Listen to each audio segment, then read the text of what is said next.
Vatsimpana etny pasteur Ratovelo Roger. Manantona anao ry Andriamanitra ray zanaka ry fanahy masino miaraka amin'ireto vahoakanao ny mpanomponao. Manantona anao amin'ny analan'i Jesosy Kristy, ilay efa nafoy ny ainy teo amin'ny hazofijaliana ka natoy izao anay. Ary tonga eto izay mamivonahitra anao, mankalaza anao ary misaotra anao no ny amin'ny fitahiana sy ny fahasoavana tsy mitsahatra tolotra ao anay. Mankasitraka feno ny amin'ny alina izay namizanao anay indray mba azahoana hery vaovao hiatrika ny androany tontolo eo ampelantananao.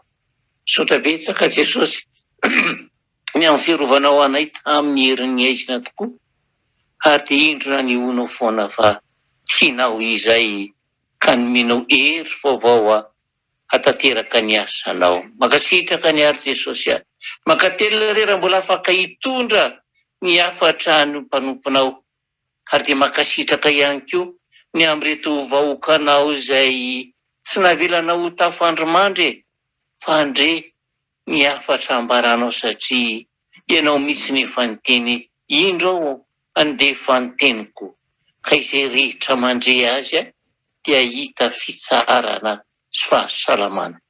Mankasitraka ary topo ary dia hamasino ny teny izay afafy androany, hamasino ny vahoakanao andre ny teninao, ary mba tsy verina aminao tokoa izany teny izany raha tsy efa nanatanteraka ny asa izay nanondranao anazy. Dia misaotra Jesosy ny anaranao feno Jesosy Kristy velona avy any Nazareta no hameovanay an'izany vavaka izany. Aleloia, amen. Dia ampitiavana trandriavana no mbola nonana ny fiasoavan'Andriamanitra ray sy fitiavan'i Jesosy Kristy ho antsika tsirairay aby, ary faly miarabantsika natratra ny androany. Ny vatso nomeny Tompo antsika indray androany dia izay hitantsika ao amin'ny bokin'ny Obolana. Obolana fa 17 andiny fa 17 ihany. Obolana fa 17 andiny fa 17. Izao voalaza ny soratra masina amin'ny anaran'i Jesosy manao hoe izay tena sakaiza tokoa dia ty amin'ny andro rehetra, sady miseho rahalahy hamonjy amin'ny fahoriana. Amen. Izany tokoa ry havana no tena azo amaritana ny atao hoe sakaiza.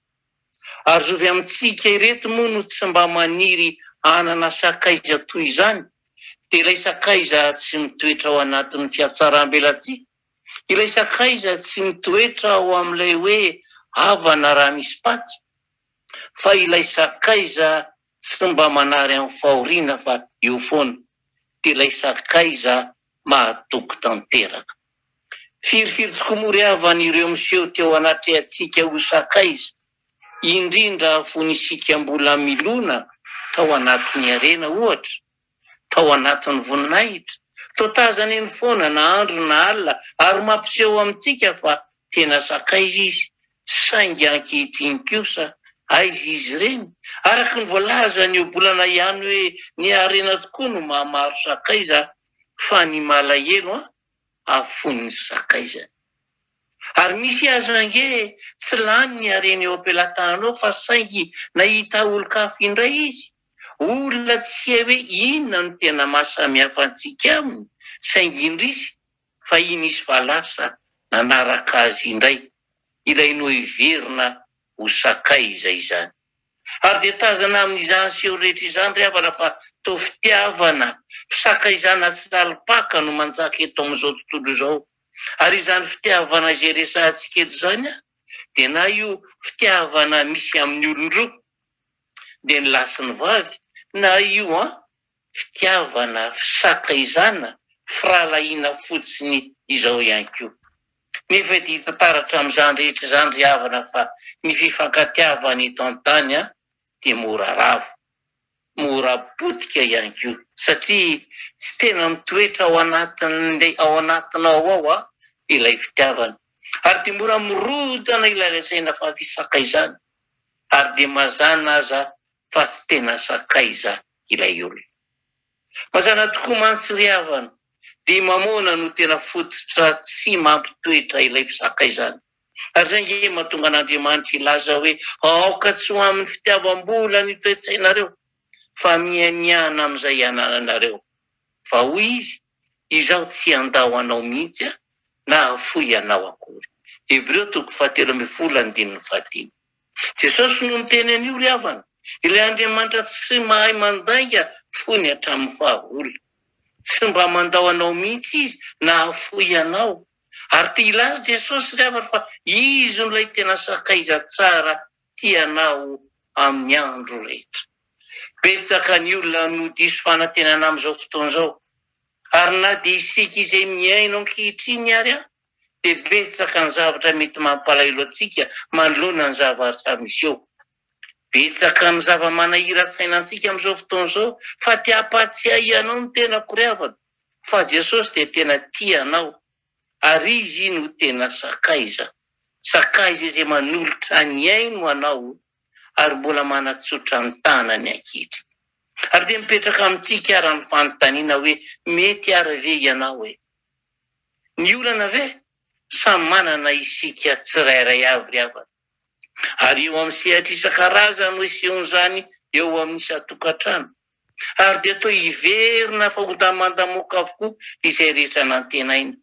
Ary rehefa tsy mandeha araka izay ilaina azy ny zavatra rehetra dia iny isika no lasa mikaroka ilay no heverina ho sakaiza.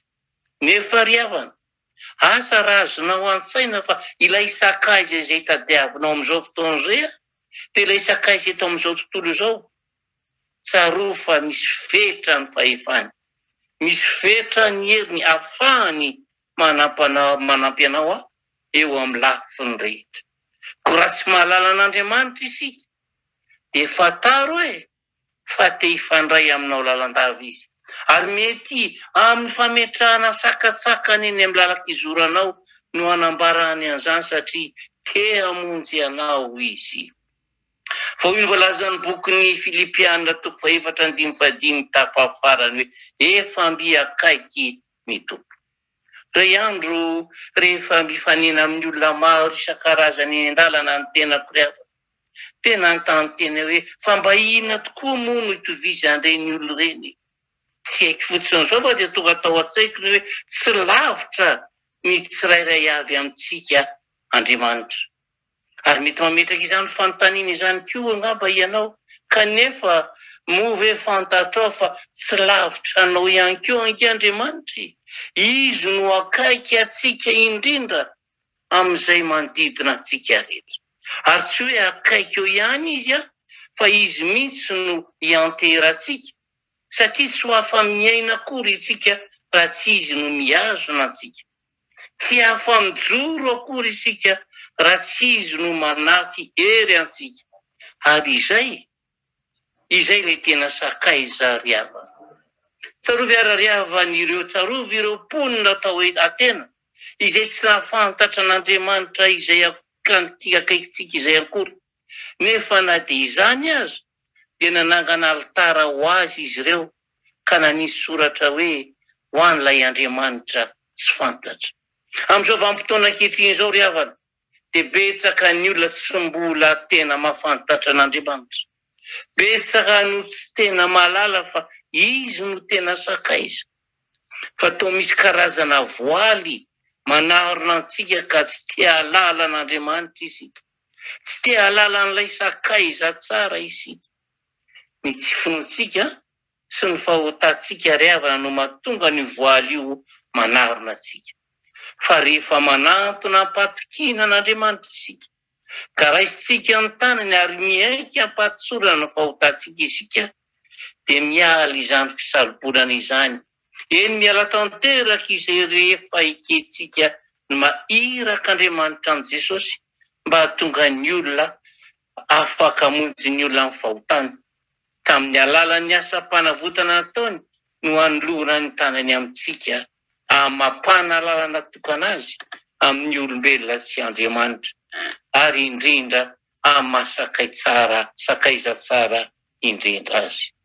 Tonga tete manakaiky atsika tokoa mantsy Jesosy mba haneho amintsika fa tsy Andriamanitra lavitra akory izy, fa ray tia sy mamela heloka ka mandray izay rehetra manantona azy ho sakaizana. Ry havanao, avelao re Jesosy hiditra mba hanisy barisamany fonao malahelo. Avelao Jesosy hamafany ranomasy eo amin'ny tavanao.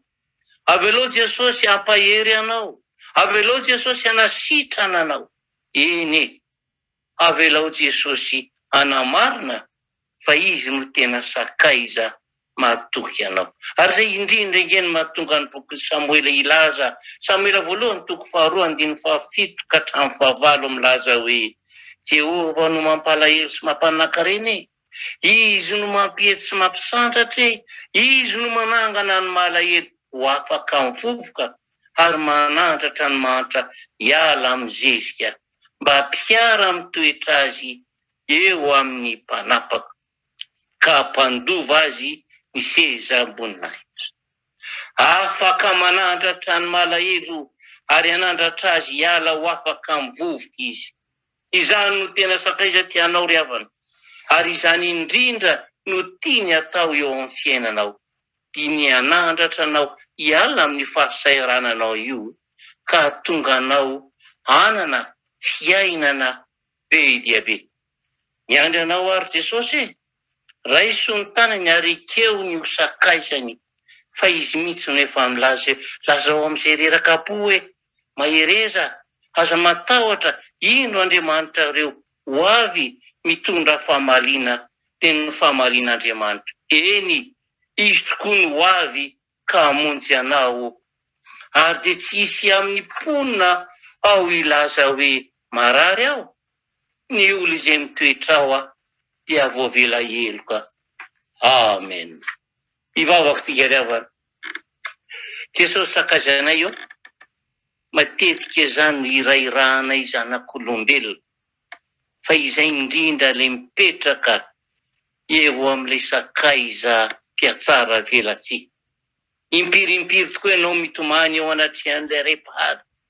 Toa matsiaro menatra manoloana izany fisakaizanay aminao zany. Fitiavana raha misy patsy, fitiavana raha tery, fa rehefa miaina ao anatin'ny fahasambaran'izao tontolo zao izay toa tena manadino an'ilay loharano ny aviana izay mbola manatsotra ny tany. Androandray iarainao Jesosy, be mampatsiahy anay fa tsy mialy atao aminay ianao. Eto akaikinay foana ianao, tia hisakambona anay ianao, tia hanamarina ny teninao hoe impiry moa ny tengomba anareo tahaka ny fomba ny renon'akoho ny zanany, fa sakaizako angianareo fa tsy nety izay. Androany izay kosa Jesosy dia tianavao ny fanoloran-tenanay iveriny eo anatrehanao amin'ny alalan'ny fibebahana, amin'ny fangatahana famelan-keloka feno, ary tiana mafy ny fisakaizanay aminao. Amin'reto vahoakanao izay tonga eto androany, mangoila tsofina miainy ny afatrao. Raha misy amin'ireo tena manavao ny fanakeny anao ka andray ny tananao ho tena sakaizanao mandrakizay, hamariny ny teninao fa hitondra fahamaliana ianao, ka nasitrana an'izay marary, hanapaka ny olona izay misy eo tokantrano sy eo amin'ny fiainany tsirairay, ary hanangana tsy handasy sakarano loram-pitahiana ho amin'ny sambatanao. Raha dia makivaky an'izao tontolo izao ary izay Jesosy, hamarino aminay fa efa hialoha lalana anay ianao, andamina ny lalanay ianao, hanokatra varavaranay ho anatrehanay ianao, ary teny aminay hoe mandehana fa zao ombanareo mandrakariva. Mankasitraka raha Jesosy Tompo, mankately ary dia tonohony aminay tsirairay avy. Mitondra masonao ka hitenenanao tsy efa nandidy anao va? Izao Jehova lay sakaizanao amin'ny teny mandehana amin'izao herinao zao. Fa tahako nombako ao Mosesy nombako anao, tsisy hajanonanao amin'izay rehetra lalaka aleanao. Izao Jehova nombanao naiza leanao. Ho tahiko tokoa ianao raha mivoaka, ary ho tahiko ianao raha miditra. Andraonao rehetra Jesosy nihaja sy ny dera raha voninahitra, ny fahasoavana sy ny fahatsarana, ny fahasalamana indrindrindrindra omeo anay tsirairay aby. Indrindra Jesosy ny fahasalamana ara-panahy, mba hitanay tokoa ny tavan'ilay sakaizanay izay tianay ho vatanay rehefa miala ity izay. Anao ndera sy nihaja raha voninahitra, Aleloia. Amen.